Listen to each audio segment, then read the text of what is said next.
Om Swastiastu. Assalamualaikum warahmatullahi wabarakatuh. Salam sejahtera bagi kita semua. Pada kesempatan kali ini, kami dari kelompok 1 ingin mempresentasikan Transmission Control Protocol atau biasa disebut dengan TCP. Sebelumnya, perkenalkan anggota kelompok kami, yaitu yang pertama ada Firda Prastiani, yang kedua ada Niketut Puji Gayatri, yang ketiga ada Niluh Putu Testiana Helin, yang keempat ada Akmal Gibran, yang kelima ada Igusti Nyoman Anton Suryadi Putra, dan yang keenam yaitu Imadi Dias Wahyu Aditya. Langsung saja ke pengertian TCP terlebih dahulu. TCP merupakan Transmission Control Protocol atau protokol komunikasi yang memungkinkan untuk komunikasi dua arah. Jadi TCP ini memungkinkan untuk setiap endpoint berkomunikasi secara dua arah, saling mengirim data dan juga saling merespon data. Jadi cara kerja TCP sendiri yaitu seperti ini, yang dimana TCP ini terstruktur, dan jika kita memperhatikan pengiriman data tanpa TCP itu tidak terstruktur. Mari kita coba download file ini tanpa TCP dan dengan TCP. Jadi bisa diperhatikan bahwa tanpa TCP ini data tidak tersampaikan dengan baik, atau data bisa bersifat dengan connectionless atau yang lainnya, sehingga data-data yang dikirimkan tidak tersampaikan ke endpoint dengan baik. Dan kemudian jika dengan TCP data disampaikan dengan baik. Jadi terdapat perbedaan tanpa TCP dan juga dengan TCP. Nah, mari kita masuk ke dalam user service, di mana di dalam TCP ini terdapat user service atau layanan primitif dari TCP sendiri. Jadi di dalam TCP ada dikenal dengan socket. Socket ini merupakan layanan untuk berkomunikasi secara dua arah antar endpoint yang terhubung. Jadi misal dari klien menuju server, yang dimana klien ini merequest misalnya domain name server atau web. Jadi di server ini akan merespon permintaan dari klien. Nah, ini merupakan socket ataupun istilah-istilah di dalam socket itu sendiri. Yang pertama ada socket, yaitu service type, yang merupakan protokol dan juga address format. Jadi socket ini merupakan socket descriptor atau error yang akan diterima oleh keduanya. Kemudian ada bind untuk memasangkan, dan yang ketiga ada listen untuk menerima dari data tersebut. Kemudian ada accept, yaitu menerima data. Kemudian ada connect, ada send, ada receive, ada close, ada shutdown. Jadi hal-hal ini biasanya digunakan untuk menyambungkan sebuah endpoint, yang dimana untuk memperhatikan dua koneksi yang terhubung. Ini merupakan contoh dari TCP sendiri. Di dalam TCP ada beberapa istilah, yang dimana ada source port, ada destination port, ada sequence number, ada acknowledge, dan juga checksum. Ini merupakan tambahannya yaitu timestamp. Nah, jadi kita akan masuk kepada protokol operation, di mana di dalam protokol operation ini TCP memiliki segmen format, yang dimana bit dari 1 sampai dengan 16 itu disebut dengan source port. Kemudian dari 17 sampai dengan 32 itu destination port. Nah, bagusnya lagi di dalam TCP ini terdapat second number dan acknowledge, di mana keduanya ini memastikan data terurut dengan benar, sehingga ketika terjadi kesalahan atau terjadi sebuah kerusakan data, protokol TCP ini akan mengulang ataupun memperbaiki data-data yang hilang. Tidak seperti protokol UDP, di mana jika kita perhatikan UDP ini, protokol akan mengirimkan data secara cepat, real time, namun data tidak tersampaikan dengan baik. Di dalam TCP ini juga terdapat checksum. Checksum ini memperhatikan header-header setiap data untuk terurut dengan benar. Jadi ini merupakan kelebihan dari TCP sendiri dengan segmen formatnya seperti ini. Kemudian untuk materi selanjutnya akan dijelaskan oleh Puji. Baik, terima kasih atas kesempatan yang telah diberikan kepada saya. Sebelumnya, perkenalkan nama saya Nikita Pujigatri dengan NIM 1915051018 dari kelas PTI 5B kelompok 1. Di sini saya akan melanjutkan penjelasan dari rekan saya mengenai protokol operation, yaitu tentang connection establishment, data transfer, dan juga small segment. Connection establishment. Saat menerima koneksi pemerintah dari API klien, entitas TCP lokal akan mencoba untuk mengatur koneksi logis dengan entitas TCP di server. Dari namanya sendiri, kita sudah dapat melihat bahwa akan terjadi koneksi antara klien dan juga server. Entitas TCP di masing-masing paket koneksi dalam keadaan tertutup. Koneksi ini didapat dengan menggunakan pertukaran segmen 3 arah atau yang sering disebut dengan prosedur jabat tangan 3 arah atau three-way handshake yang terdiri dari proses SYN atau SYN, proses SYN-ACK atau SYN-ACK, dan proses ACK atau A. Sampai kedua belah pihak dalam keadaan atau berstatus established dan siap untuk saling bertukar segmen data. Data transfer. Prosedur counter kesalahan yang terkait dengan protokol TCP mirip dengan yang digunakan dengan protokol HDLC. Perbedaan utamanya yaitu jika menggunakan protokol TCP, urutan dan nomor pengakuan yang digunakan berhubungan dengan byte individu dalam total aliran byte. Sedangkan yang menggunakan protokol HDLC itu pengiriman dan penerimaannya sesuai dengan nomor urut yang berhubungan dengan blok individu data. Nah, prosedur kontrol kesalahan yang menggunakan protokol TCP ini sering dikenal dengan sebutan window size advertisement. Small segment.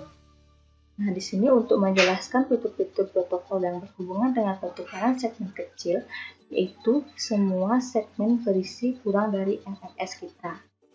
Sini akan mempertimbangkan pertukaran data tipikal yang berkaitan dengan aplikasi interaktif jaringan. Nah, contoh aplikasi yang berkaitan dengan ini adalah Telnet. Di sini biasanya akan melibatkan sebuah pengguna sebagai klien yang akan mengetikkan sebuah perintah dan juga API host dari jarak jauh yang akan menanggapinya. Baik, sekian penjelasan dari saya. Untuk penjelasan selanjutnya akan dilanjutkan oleh rekan saya. Terima kasih. Perkenalkan, nama saya Kira Prastiani. Di sini saya akan bahas mengenai error control, flow control, dan congestion control.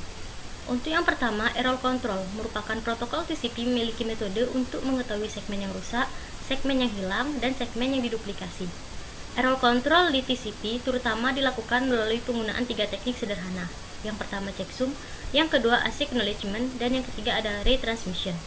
Nah, untuk yang pertama yaitu checksum berukuran 2 byte, di mana mampu melakukan pengecekan integritas segmen TCP atau headernya dan payloadnya. Nilai field checksum akan diatur ke nilai 0 selama proses kalkulasi checksum. Untuk yang kedua ada ASIC acknowledgement. TCP memiliki mekanisme lain yang disebut ASIC acknowledgement, di mana ASIC acknowledgement ini bertugas untuk menegaskan bahwa segmen data telah disampaikan. Segmen kontrol yang tidak berisi data tetapi memiliki nomor urut akan diakui, tetapi segmen ACK tidak diakui. Ketiga ada retransmission.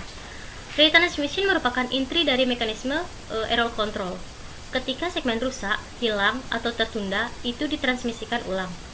Segmen ditransmisikan ulang pada 2 kesempatan. Yang pertama yaitu ketika timer pengiriman ulang berakhir atau ketika pengirim menerima 3 ACK duplikat. Selanjutnya yaitu flow control. Flow control, TCP juga menyediakan mekanisme untuk flow control. Flow control membantu menjaga keandalan transmisi TCP dengan menyesuaikan laju aliran data antara sumber dan tujuan untuk sesi tertentu. Flow control dilakukan dengan membatasi jumlah segmen data yang diteruskan pada satu waktu dengan meminta ASIC acknowledgement penerimaan sebelum mengirim lebih banyak. Nah, seperti contoh di samping ini. di mana garis panah yang berwarna orange ini merupakan window size, yaitu menentukan jumlah byte yang dikirim sebelum ASIC acknowledgement atau pengakuan diharapkan. Sedangkan garis panah yang berwarna hijau ini merupakan ASIC acknowledgement number, yang merupakan jumlah byte yang diharapkan berikutnya. Nah, dalam contoh ini, window size awal untuk sesi TCP yang diwakili diatur ke 3000 byte. Ketika pengirim telah mentransmisikan 3000 byte, ia menunggu pengakuan atau ASIC acknowledgement byte ini sebelum mentransmisikan lebih banyak segmen di sesi ini. Setelah pengirim menerima pengakuan atau ASIC acknowledgement dari penerima, pengirim dapat mengirimkan tambahan 3000 byte. Nah, yang selanjutnya ada congestion control. Teknik congestion control TCP mencegah kemacetan jaringan atau membantu mengurangi kemacetan setelah terjadi. Kemacetan jaringan dapat terjadi ketika pengirim membanjiri jaringan dengan terlalu banyak paket. Pada saat kemacetan, jaringan tidak dapat menangani lalu lintas ini dengan baik, yang mengakibatkan penurunan kualitas layanan atau QoS. Gejala khas kemacetan ini adalah yang pertama yaitu penundaan paket yang berlebihan, yang kedua kehilangan paket, dan yang terakhir ada transmisi ulang. Sekian presentasi dari saya, selanjutnya akan dilanjutkan oleh rekan saya. Om Swastiastu, sebelumnya izinkan saya memperkenalkan diri. Nama saya Nilu Putu Tesdiana Kelin dengan NIM 1915051022, berasal dari kelas 5 PTI 5B. Nah, selanjutnya di sini saya akan melanjutkan presenter yang sebelumnya, itu mengenai protokol operation, di mana mengenai connection termination pada TCP. Nah, pada TCP ini untuk membuat sebuah koneksi antara klien dan server menggunakan cara 3 arah dalam pembuatannya. Nah, pada koneksi TCP antara klien dan server, apabila klien ingin mengakhiri koneksi, maka berikut ini langkah-langkah yang dapat diikuti untuk mengakhiri koneksinya. Nah, untuk mengakhiri koneksi, klien dapat mengirimkan segmen pin, yaitu pin itu merupakan finish flag, di mana nantinya segmen ini akan terkirim ke server dengan sebuah bit yang sudah diatur sebelumnya, yaitu berjumlah 1, lalu klien memasuki status fin wait 1. Nah, setelah itu klien menunggu keputusan dari server. Untuk gambarnya mungkin seperti ini. Fin underscore wait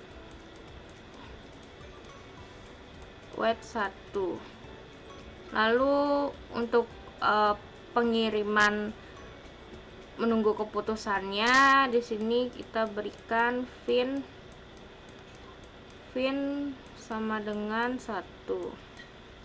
Nah, lalu untuk langkah keduanya, yaitu setelah menerima segmen fin, lalu server melepaskan buffernya. Nah, lalu server mengirimkan keputusan ke klien dan server memasuki status close wait. Nah, setelah mengirimkan segmen fin berjumlah 1 bit, lalu di sini kita akan memasukkan berstatus close wait. Nah, seperti ini underscore wait. Nah, seperti itu. Lalu masuk ke acknowledgement untuk ke langkah ketiga. Nah, setelah menerima keputusan, klien memasuki status fin wait 2 sekarang. Nah, koneksi dari klien ke server dihentikan, yaitu koneksi satu arah ditutup. Nah, mengapa seperti itu? Klien tidak dapat mengirim data apapun ke server karena server telah melakukan buffernya. Nah, keputusan murni ini masih dapat dikirim dari klien ke server. Nah, karena koneksi dari server ke klien ini masih terbuka, yaitu koneksi satu arah masih terbuka. Nah, server dapat mengirim sebuah data dan ucapan terima kasih kepada klien. Nah, untuk ilustrasinya seperti ini sudah acknowledgement. Lalu selanjutnya berubah statusnya menjadi fin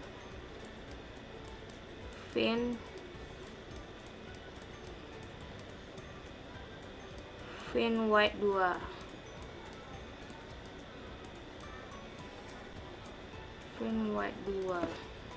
Nah, lalu untuk langkah keempat, nah sekarang misalkan server ingin menutup koneksi dengan klien, yaitu untuk mengakhiri koneksi. Nah, server mengirimkan segmen fin ke klien dengan date yang telah diatur, yaitu berjumlah 1 juga ke server, lalu menunggu keputusan dari klien. Nah, di sini terdapat lagi untuk yang di bawahnya ini berstatus fin sama dengan 1.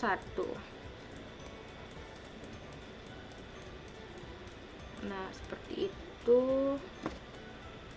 Nah, catatan apabila server ingin menutup sebuah koneksi itu bisa mengirim segmen fin bersama dengan keputusan sebelumnya yang telah dikirim ke klien. Nah, lalu untuk langkah kelimanya itu setelah menerima segmen fin ini, klien melepaskan buffernya. Nah, klien mengirimkan keputusan ke server, itu tidak wajib. Nah, lalu klien memasuki status time white. Nah, ini di sini time white.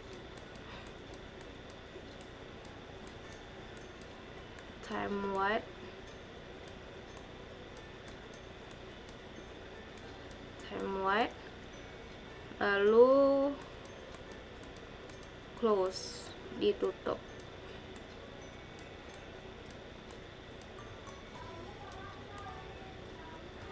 Nah, seperti itu. Nah, status time white ini memungkinkan klien untuk mengirim ulang pesan atau keputusan terakhir jika menghilang. Nah, waktu yang dihabiskan oleh klien dalam status time white ini tergantung pada implementasinya. Nah, untuk nilai tipikal dari status time white ini yaitu adalah 30 detik, 1 menit, dan 2 menit. Lalu setelah menunggu berapa lama, koneksi ditutup secara resmi atau tidak bisa diganggu gugat lagi. Nah, itu untuk protokol operation pada connection termination pada TCP. Nah, berikutnya itu kita akan beralih ke additional features. Nah, di mana dalam melakukan transfer data ini tentunya kita akan membahas yaitu pada TCP. Nah, di mana terdapat beberapa fitur tambahan yang ada di dalamnya. Itu berikut penjelasannya. Untuk yang pertama yaitu ada persist timer. Nah, di mana ketika penerima terdapat tampilan yang kosong, dengan timer persistent TCP ini pengirim dapat melakukan request ke penerima secara berkala untuk menemukan apakah tampilannya meningkat atau masih kosong.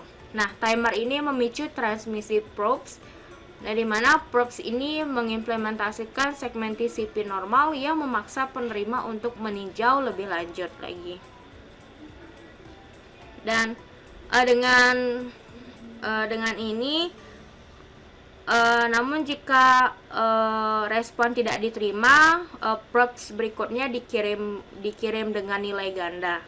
Nah, pengirim terus mengirimkan probes dengan nilai ganda hingga mencapai ambang batas 60 detik. Lalu terakhir pengirim mengirimkan satu probes pada setiap 60 detik hingga terbuka. Lalu yang berikutnya yaitu ada keep alive timer.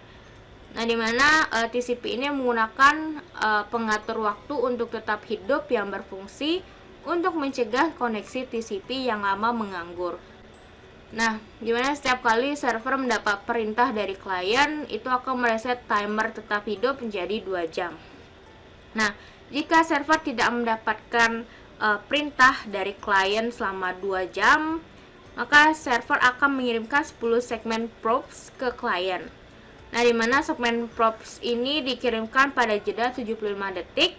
Nah, apabila jika server tidak menerima respon, setelah mengirimkan 10 segmen probes, diasumsikan bahwa klien sedang down, lalu kemudian server akan memutuskan koneksinya secara otomatis.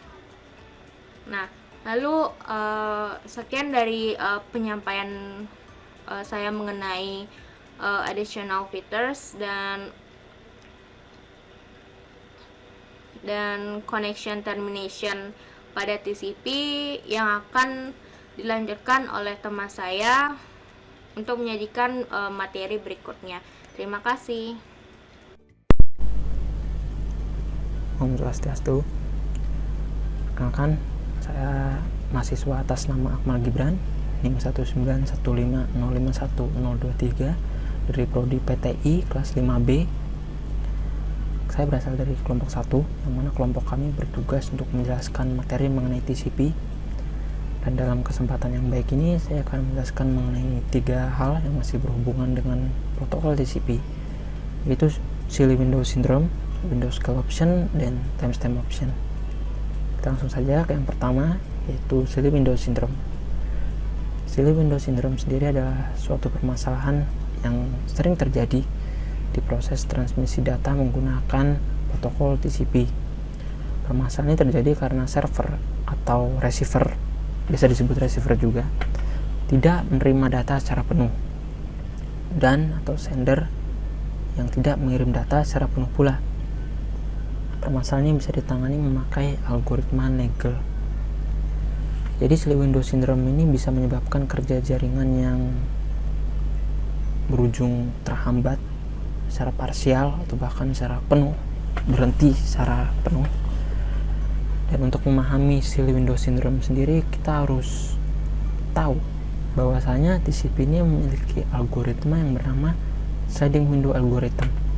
Ini adalah algoritma yang sebenarnya diciptakan dengan maksud baik, tetapi bisa secara tidak langsung menyebabkan terjadinya Silly Window Syndrome sendiri di TCP. Kenapa bisa begitu? Pertama begini, untuk memahami Sliding Window Algorithm, bayangkan seperti namanya, jendela geser, di mana untuk mengatur kapasitas udara yang masuk ke ruangan Anda tinggal menggeser jendelanya. Sliding Window Algorithm ini biasa dipasang di sisi receiver atau penerima data. Kenapa? Agar receiver itu bisa menentukan berapa jumlah data yang dibolehkan masuk ke receiver ini sendiri. Dan jumlah data yang dibolehkan masuk ke receiver sendiri ditentukan oleh seberapa sibuk receiver itu. Ketika receiver sedang memproses data yang cukup banyak, maka jumlah data yang bisa masuk dan dikirim oleh sender itu semakin sedikit. Hal ini untuk memperingan kerja dari receiver dan menjamin kelancaran jaringan. Tapi ada kalanya Sliding Window Algorithm ini menyebabkan atau memicu terjadinya Silly Window Syndrome. Misalnya ketika Sliding Window Algorithm menentukan data yang boleh masuk adalah sekian byte dan selalu berubah-ubah, dinamis, karena tergantung seberapa banyak paket data yang sedang diproses oleh receiver ini sendiri. Nah, perubahan yang secara mendadak ini, kadang dari sekian byte naik ke sekian byte, turun lagi, naik lagi, ini menyebabkan sender atau pengirim data ini menjadi bingung, hingga akhirnya terjadi error yang tidak diinginkan, yaitu payload data dikecilkan mengikuti permintaan dari receiver sendiri, tapi header data atau pembungkus data, bagian pembungkus data itu berukuran tetap sama. Timpang antara payload atau beban asli atau paket asli dari data yang dikirim dengan pembungkusnya. Lebih besar pembungkusnya ketimbang data yang ingin dikirim. yang mana seharusnya dalam transmisi TCP menggunakan protokol TCP ini lebih besar payloadnya ketimbang headernya, tapi ini kebalik, lebih besar headernya ketimbang payloadnya, sehingga sender ini berpikir, oh receiver minta data sekian, akan saya kecilkan isinya, payloadnya, tapi headernya tetap besar, sehingga saat dikirim ke receiver maka akan terjadi overload data juga. Karena apa? Karena sender sudah mengira, loh data yang saya kirim sudah kecil sesuai dengan permintaan receiver, tapi sender ini tidak tahu bahwa header datanya itu berukuran besar, tetap besar. Kenapa bisa terjadi misproses seperti ini? Karena ya receiver tuh meminta kapasitas data yang bisa diterima itu berubah-ubah dari sekian ke sekian, sekian ke sekian, sehingga receiver sendiri menjadi linglung dalam mengkompres datanya. Nah, karena receiver menerima data yang timpang, yang tidak sesuai dengan kapasitas yang diminta, maka bisa menyebabkan terhambatnya kerja jaringan atau bahkan berhenti secara total jika kapasitasnya benar-benar overload. Nah, untuk menangani masalah ini bisa memakai algoritma Nagel sebagaimana yang dituliskan di PowerPoint ini ya. Algoritma Nagel ini memiliki beberapa tahapan, yaitu paket pertama dikirim oleh sender, diterima receiver, diproses hingga selesai, dan itu kata kuncinya, diproses hingga selesai. Ketika proses data sudah selesai, maka receiver akan meminta data atau membolehkan data untuk dikirim lagi dari sender ke receiver lagi. Jadi pengiriman data itu berjalan secara bertahap. Hal ini berbeda ya dengan mekanisme default di TCP, di mana data itu ya akan dikirimkan secara beruntun, bus. Tidak peduli apakah data itu sudah selesai diproses atau belum. Algoritma Nagel ini memiliki kelemahan, itu dengan processing data yang lambat seperti ini, data dibedah atau diproses secara satu persatu di pihak receiver, tentu akan menambah lama kerja dari proses transmisi data itu sendiri. Tetapi kelebihannya adalah transmisi data berjalan lebih stabil dan meminimalisir kemungkinan terjadinya silly window syndrome sendiri. Lalu Windows Scale Option. Windows Scale Option adalah mekanisme di mana besaran paket data dalam suatu transmisi akan disesuaikan untuk menghindari kemacetan atau congestion. Ya, jadi kita tidak perlu bingung antara Windows Scale Option ataupun sliding window algorithm sendiri yang memang secara pengertian hampir sama ya. Windows Scale Option ini sendiri adalah konsep yang mendasari adanya sliding window algorithm. Jadi sliding window algorithm ini adalah produk dari Windows Scale Option. Keduanya masih saling berhubungan. Windows Scale Option ini memiliki dua submekanisme, yaitu congestion window dan receive window, yang mana dua-duanya ini berbeda, cakupan kerjanya berbeda meskipun konsepnya sama. Jadi untuk congestion window sendiri bekerja dalam konteks jaringan secara luas, ya, dimana kapasitas data yang bisa ditransmisikan dalam suatu jaringan itu akan diusahakan ditekan, diberi kapasitas maksimal yang jumlahnya ini ada di bawah kapasitas asli dari kapasitas data yang bisa dihandle oleh jaringan. Ibaratnya ini kapasitas yang di-set oleh congestion window dan ini kapasitas asli yang bisa ditangani oleh jaringan. Kenapa begitu? Kenapa disisakan selah yang begitu lebar? Agar ketika terjadi proses di mana transmisi data itu mengharuskan pengiriman paket dengan kapasitas yang besar, maka jumlahnya itu akan bisa direstrict agar tidak melampaui kapasitas asli dari jaringan tersebut, sehingga tidak terjadi error. Ya, katakanlah terjadi error gitu, jumlah datanya itu sebesar kapasitas yang ditentukan oleh congestion window, tidak akan terjadi error. Karena apa? Karena masih ada selah yang lebar yang menjadi pengaman antara kapasitas yang ditentukan sebagai wanti-wanti dan kapasitas asli dari jaringan itu sendiri. Dan yang kedua adalah receive windows. shift window ini sama seperti congestion window, hanya saja di set di pihak receiver agar data yang diterima itu tidak sebesar dan melampaui kapasitas asli dari kapasitas yang bisa ditangani oleh receiver sendiri. Jadi ada celah sebagai pengaman, headroom istilahnya kalau di dunia sound engineering kalau tidak salah. Lalu selanjutnya timestamp option. Timestamp option adalah suatu mekanisme untuk mengukur round trip time dari suatu paket yang dikirim dari sender ke receiver. Jadi round trip time itu adalah, ibaratkan ini sender, ibaratkan ini receiver. Sender mengirim ke receiver, di receiver data diproses, dibalikan lagi ke sender.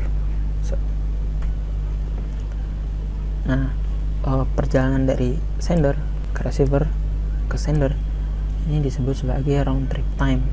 Round, bulat, lingkaran, menggambarkan proses pengiriman data yang memang bulat ya, sender ke receiver balik lagi ke sender seperti lingkaran.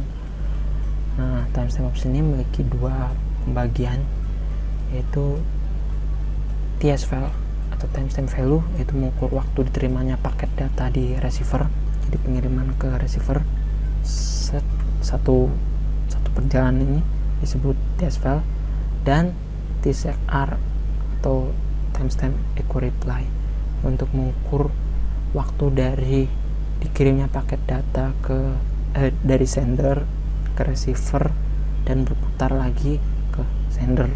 Jadi secara total yang biasa dipakai itu lebih sering TSR-nya. Nah, kenapa ada timestamp option? Timestamp option ini sendiri sebenarnya berfungsi untuk sebagai acuan dalam suatu jaringan. Misalkan waktu pengiriman waktu TSR dari sender ke receiver ke sender lagi itu adalah katakanlah 3 detik. Ketika proses selanjutnya itu lebih dari 3 detik, maka akan dijadikan acuan untuk menampilkan pesan RTO atau yang biasa kita kenal dengan istilah request timeout. Atau sebenarnya bukan request timeout ya, request timeout itu hanya bahasa slang atau bahasa tidak resminya saja. Bahasa resminya adalah retransmission timeout. Nah, jadi data yang ada di timestamp option ini dikumpulkan dari sekian banyak data, paket data yang dikirimkan dari sender ke receiver balik lagi ke sender, maka itu akan dicari rata-ratanya, dan jika rata-ratanya sudah ketemu, nilai rata-ratanya itu akan dijadikan acuan dalam jaringan, sehingga ketika datanya waktu pengiriman dan pengembalian datanya itu melebihi dari hasil rata-rata yang dihasilkan oleh timestamp option, maka jaringan itu akan menampilkan pesan RTO sebagai tanda terjadinya malfungsi jaringan. Ya, sekian yang bisa saya sampaikan. Mengenai lebih ataupun kurangnya saya memohon maaf. Untuk penjelasan selanjutnya akan dilanjutkan oleh kawan saya. Terima kasih. Oke, di sini saya akan menjelaskan tentang dua fitur terakhir dari TCP, yaitu SACK permitted, dan yang kedua itu adalah PAWS. Dan untuk terakhir itu adalah saya menjelaskan tentang protocol specification. Nah, yang pertama tentang fitur tambahan itu ada SACK permitted, yaitu kependekan dari selective acknowledge, yaitu opsi untuk merubah perilaku default dari TCP, yang dimana perilaku default ini cenderung menyebabkan pengiriman ulang data yang tidak perlu, sehingga menyebabkan kemacetan dan hilangnya paket asli. Nah, opsi SACK ini memungkinkan penerima untuk memodifikasi bidang pengakuan untuk mengabarkan blok kontinu dari data yang diterima, sehingga pengirim hanya perlu mengirimkan data yang hilang, tidak perlu mengirimkan seluruh data yang menyebabkan kemacetan. Nah, yang fitur kedua itu adalah PAWS, yaitu Protection Against Wrapped Sequence Number, yaitu contohnya adalah ketika melakukan pencadangan isi disk melalui LAN, di mana melibatkan banyak sekali gigabyte. Nah, nomor urut mungkin terbungkus selama pencadangan ini. Nah, ini berarti bahwa segmen yang hilang selama satu kali melewati nomor urut ditransmisikan ulang dan diterima selama melewati nomor berikutnya, sehingga ini akan merusak integritas transfer. Nah, algoritma PAWS ini akan dipilih oleh kedua belah pihak menggunakan stempel waktu 32 bit hingga perpanjangan nomor urut 32 bit dan nanti akan menghasilkan nomor urut 64 bit yang nantinya akan menyelesaikan masalah pembungkusan nomor ini. Nah, itu tentang dua fitur tambahan TCP. Nah, yang terakhir adalah protokol spesifikasi protokol. Nah, perlu ditekankan bahwa spesifikasi itu hanyalah versi sederhana dari spesifikasi sebenarnya. Nah, seperti contoh primitif soket yang ditunjukkan pada tabel itu berhubungan langsung dengan spesifikasi formal entitas protokol TCP. Nah, spesifikasi protokol ini dilakukan dalam beberapa cara, yaitu salah satunya itu menggunakan kombinasi diagram transisi keadaan dan tabel keadaan kejadian yang diperluas. Nah, diagram transisi keadaan ini menggambarkan berbagai urutan dalam bentuk gambar dan karenanya berbagai contoh berhubungan langsung dengan ini. Nah, sekian yang bisa saya jelaskan dan terima kasih.